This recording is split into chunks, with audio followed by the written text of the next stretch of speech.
Hola, mi nombre es Lucas Cabrera H. y estaré presentando virtualmente desde el 1907 hasta el 1909. El primer punto es la Convención Dominico-Americana de 1907. Es importante precisar que durante todos estos años el presidente siguió siendo Ramón Cáceres, que vino con una amplia. Comenzamos con la Convención Dominico-Americana de 1907. La Convención Dominico-Americana de 1907 fue un acuerdo para reestructurar la deuda externa dominicana que ascendía a 17 millones de dólares. Esta convención ratificaba el modus vivendi y todo el largo trabajo que había hecho Ramón Cáceres en sus primeros 2, 3 años de su administración para el manejo de la deuda dominicana. Como ya había mencionado mi compañero, el modus vivendi y sus estipulaciones eran: el 50% de los ingresos de las aduanas iría a un banco en Nueva York, así un pago a la deuda externa, el 5% para el pago de los empleados y el 45% se le entregaría al gobierno dominicano. Este tratado buscó evitar la quiebra económica del país y atraer inversiones extranjeras, aunque no cabe duda de que también limitó la soberanía fiscal del gobierno de la República Dominicana. A cambio, Estados Unidos obtuvo el control total de las finanzas dominicanas, solamente con ese control aduanero, que básicamente eran casi mayoría de los ingresos del Estado,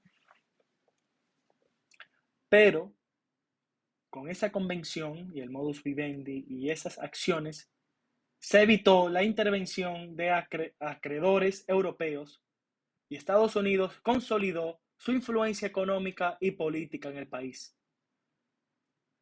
Pero sí hay que hablar de lo positivo que fue esta convención y el modus vivendi para el país.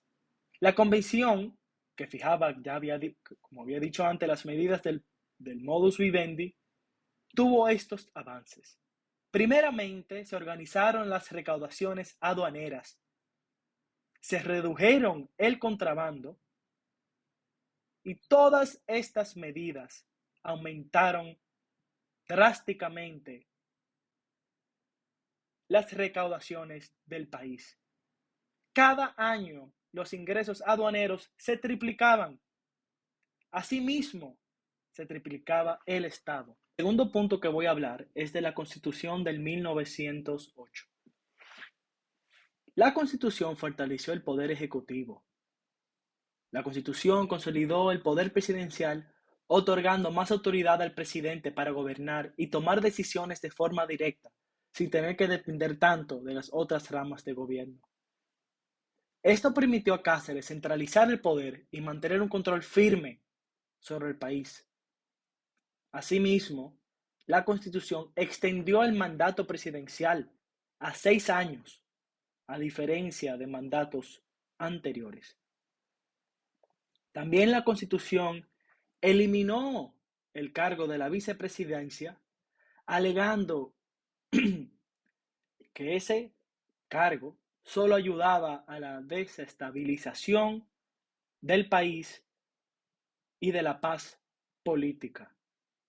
La Constitución también creó un marco jurídico para la defensa de los derechos humanos, creó también un sistema de 2 cámaras, con un Senado y una Cámara de Diputados, y una de las medidas que más para mí fueron más trascendenciales que hasta hoy, en el 2024, la vemos, es que se cambiaron las gobernaciones de gobernaciones con poderes militares a gobernaciones con solamente poderes civiles que se encargaban de la administración pública en sus provincias, que es lo que hoy, como dije hace poco, en el 2024 vemos en nuestro país. En mi tercer punto voy a hablar de la inversión en obras públicas.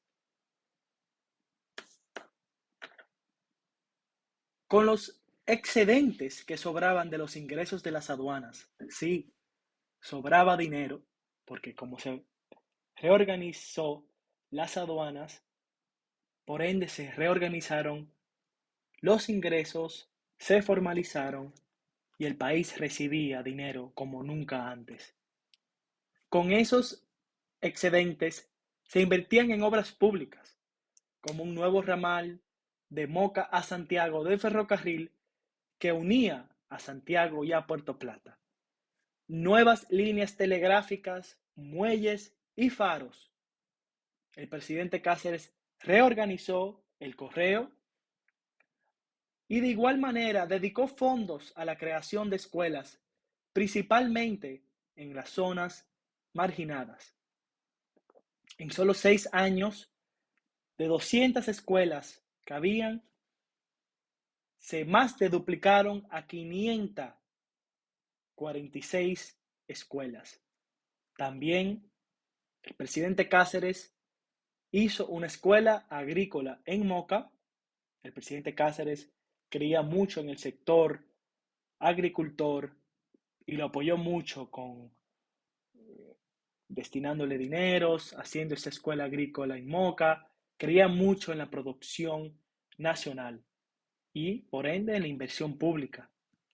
También creó la Dirección de Obras Públicas, donde se comenzaron las construcciones de 2 carreteras grandes en el país. En mi cuarto punto hablaré sobre la recuperación de concesiones. Por la organización que había en el Estado, el aumento de los ingresos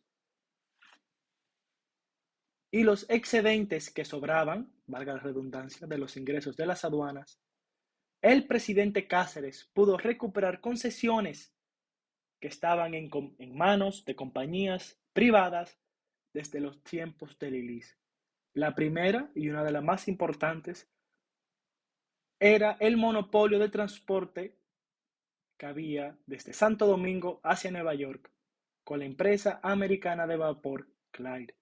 El presidente Cáceres pudo recuperar esa concesión, al igual que el puerto de San Pedro, que estaba en manos privadas. Otra vez podemos ver cómo la Convención Dominico-Americana, el modus vivendi y la reorganización de las aduanas habían aportado positivamente al país, volviéndolo más en un estado, vamos a decir, semimoderno, con inversión en obras públicas, con la recuperación de concesiones y con un gobierno más organizado. Para finalizar, hablaré de las leyes del fomento y una breve conclusión. Como cualquier estado moderno, el gobierno del presidente Cáceres creó leyes para el fomento de diferentes sectores y de la nación.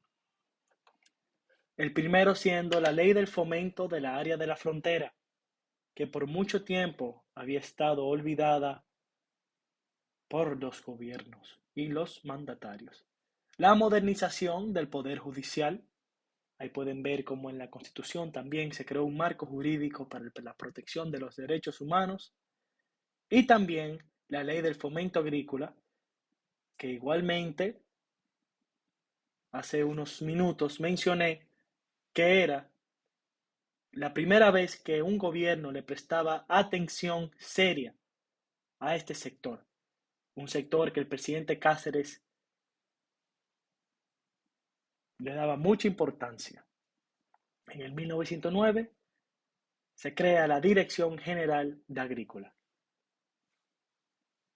Una breve conclusión y opinión, pero lo que también pude leer en el libro, es que estos años del presidente Cáceres se demostró una República Dominicana moderna, un crecimiento económico positivo y la fomentación del país. Sí, es verdad, se puede alegar que se perdió soberanía entregándole las aduanas a los Estados Unidos, pero vemos cómo esa organización afectó positivamente el país con la organización de los ingresos aduaneros que conllevó a todo esto de inversión en obras públicas, recuperación de concesiones, leyes del fomento y una visión moderna para un país.